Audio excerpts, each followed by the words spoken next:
Ladies and gentlemen, welcome back to the Kinetic Rugby League channel. In this video, I'm going to be giving you my Pacific Championships final predictions. As always, if you guys have your own predictions, let me know in the comment section down below.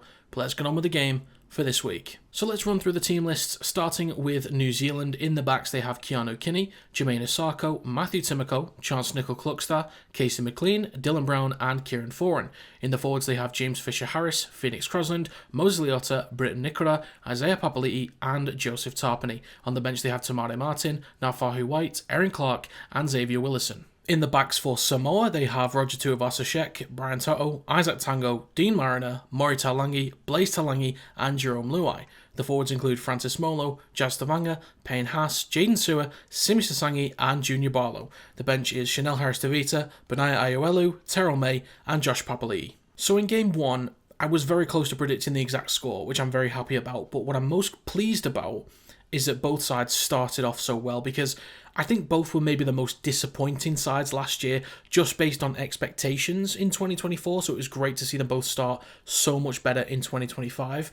New Zealand started brilliantly, taking a 12-0 lead before losing that and allowing Samoa back into the game. So the positive for Samoa is that they didn't let the game get too far away from them. They lifted their performance, finished sets a little bit better when Harris-Tavita came on, and found different ways to open up the Kiwis' defence, rather than losing their heads like they have done in the past and letting the game get out of control. And against Tonga, Samoa were excellent. I knew Samoa could be better, but I wasn't expecting that at all. They were so dominant through the middle, the backs were able to make so many metres per carry, and the forwards would even add more to that as well.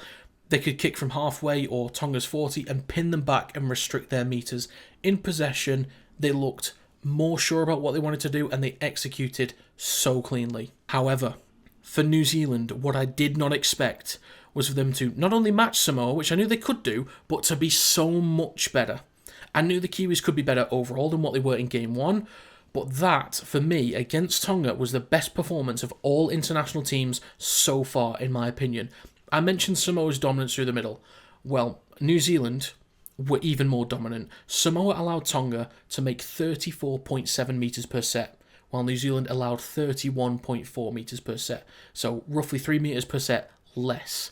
So the Kiwis were slightly better at restricting metres, but in possession, Samoa made 41.7 metres per set, while the Kiwis made 51 metres per set. So if you compare those numbers, with both sides going back and forth in those games, New Zealand would be 12 metres further up the field compared to Samoa at the start of every single set on average.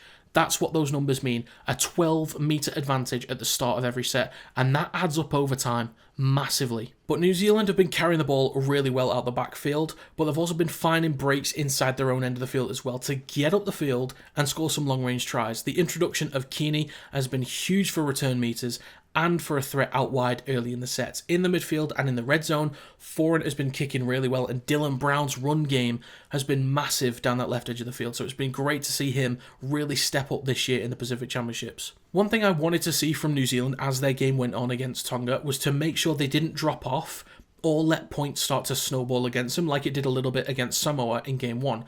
And New Zealand did not let that happen, which is fantastic. They even had a sin bin for the first 10 minutes of the second half. They did concede a try in that time, but honestly, they had nothing to worry about. They maintained control throughout. So what does Samoa need to do this week? Firstly, they've got to keep up that performance from their second game. Strong carries at the start of sets will be huge for them to make sure they aren't getting pinned back. They need to make sure that the energy that they've been putting in is put into the right areas and the right things, which is just strong carries for the rest of the set, simple movement in possession, and having players available for offloads. Instead of bringing the energy, trying to throw the ball around, which then looks erratic and unstable, like it did sometimes last year against England and in Game 1 against New Zealand in patches. When they put it into the right areas, with a bit of shape and cohesion, they look really, really good. They also need to make sure they slow down the ruck as much as possible down Dylan Brown's side, which will be their right edge defence. They don't want to see Kinney and Brown going at their right edge defence off the back of quick play the balls. For New Zealand, I think they will still get those chances because of how well their forwards are playing, how well they can punch holes through the middle, find offloads, and get quick play the balls. Brown as well has been taking opportunities and creating opportunities, which is so much more important. But my main concern for New Zealand in this one is that, yes, they might have the better territory and chances, they might be the better side for most of the game, but if they don't take their chances, or if they have lapses, a little bit like they did in Game 1, when moving the ball around, Samoa will at least get some opportunities, and I think they will find points. New Zealand don't want to let Samoa into the game. Samoa will still find points off the back of their own great work, but the Kiwis just need to make sure they aren't gifting territory and possession to Samoa. Now, I can see there being a good handful of points in this one, just because of the sheer pace that both teams are playing with. I don't think it'll be a reflection on defence, but of how exciting and creative both sides are in attack. I just think after how the Kiwis responded to what Samoa produced in their game against Tonga, plus what we saw between these sides in week 1, Samoa will be okay in terms of not getting pinned back in their own end as much because their carries at the backfield are really solid, but the New Zealand forwards will be able to answer back with more metres in return as the game goes on, and the Kiwis will be in better attacking positions more often, and with the size they've got in rotation, I think they'll be able to maintain that dominance throughout the middle as the game goes further on, and put Keeney and Brown in better attacking positions on a more regular basis to find points. So for prediction in this one, I'm going to go with New Zealand to win by 1 to 12 points, and for a try scorer, I'm going to go with Casey McLean.